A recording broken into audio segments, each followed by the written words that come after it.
So as you can read out from the NCERT also, this curve is called as the oxygen dissociation curve. This red line which is drawn in the NCERT diagram figure number 17.5. So this curve is called as the oxygen dissociation curve and is highly useful in studying the effect of factors like the concentration or partial pressure of carbon dioxide, proton ion concentration, etc. on binding of the oxygen with hemoglobin. In alveoli where there is high PO2 and low PCO2 and low H plus and low temperature, factors are favorable for the formation of oxyhemoglobin, whereas in the tissue low oxygen, high carbon dioxide, high H plus and high temperature exist, conditions are favorable for dissociation of oxygen from the oxyhemoglobin.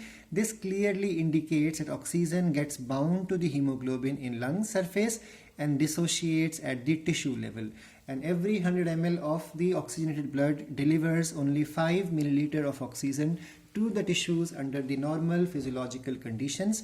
And you can see that this graph line is supposed to move towards the left to increase association in these conditions, and is supposed to move towards the right when it dissociates because of the opposite condition. So when favorable conditions are there, this graph line will shift towards the left side, and when the conditions are unfavorable, this graph line will move towards the right side. Now the next gas to understand, just remember 97% oxygen is transported as oxyhemoglobin and 3% is transported in the dissolved form through the plasma.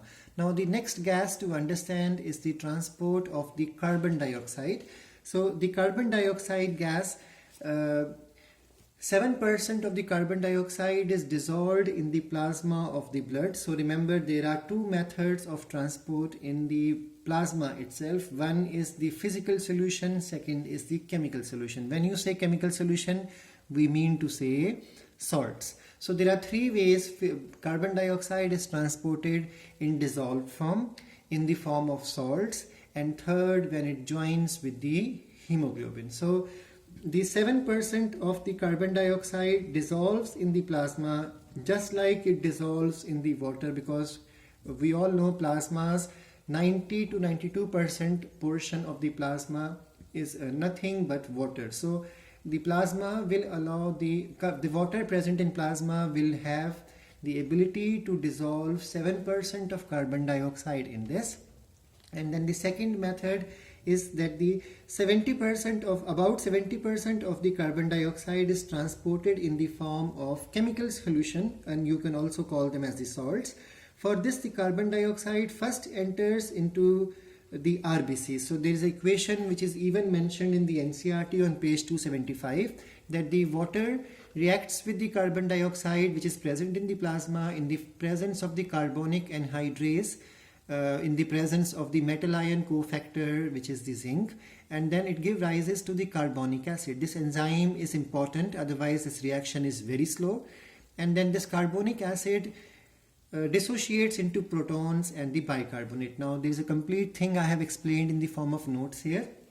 Now this bicarbonate moves into the RBC, and in exchange the chloride goes out. This is called as chloride shift, or also called as the Hamburger phenomenon. So the bicarbonate ion moves inside, and then the chloride goes out. Now this is called as the chloride shift. And now the second thing what is happening is that this proton will react with the hemoglobin, and now it is called as hemoglobinic acid. Now what exactly happens is this bicarbonate will react with the potassium ion to give rise to potassium bicarbonate. And in the same manner, second thing that will happen is this K plus and Cl minus inside the RBC will associate or dissociate to give rise to KCl. And then the second thing, inside the plasma, HCO3 minus is able to react with the sodium to give rise to the sodium bicarbonate. So there are two salts now you are going to understand. See, first thing is 7% of the carbon dioxide is transported in dissolved form. Second thing is that the 70% of the carbon dioxide is transported either in the form of KHCO3, potassium bicarbonate, inside the RBC, or otherwise the NaHCO3 inside the plasma. That means sodium bicarbonate salts or potassium bicarbonate salts in plasma and RBC respectively. So when these salts or solutions are carried, you can simply call it as chemical solutions or salts. So 7% by dissolved form, 70% in the form of chemical or salts, and then 23% of carbon dioxide enters the RBC and reacts with hemoglobin to form carbaminohemoglobin. 100 ml of the blood carries 4 ml of carbon dioxide, and just like we had Bohr's effect in the case of oxygen transport, we have Haldane effect in the presence of oxygen. When oxygen concentration increases, this will promote carbon dioxide to be liberated out of the blood into the air. So that's why the sodium bicarbonate will dissociate into Na plus and HCO3 minus, which will later liberate carbon dioxide.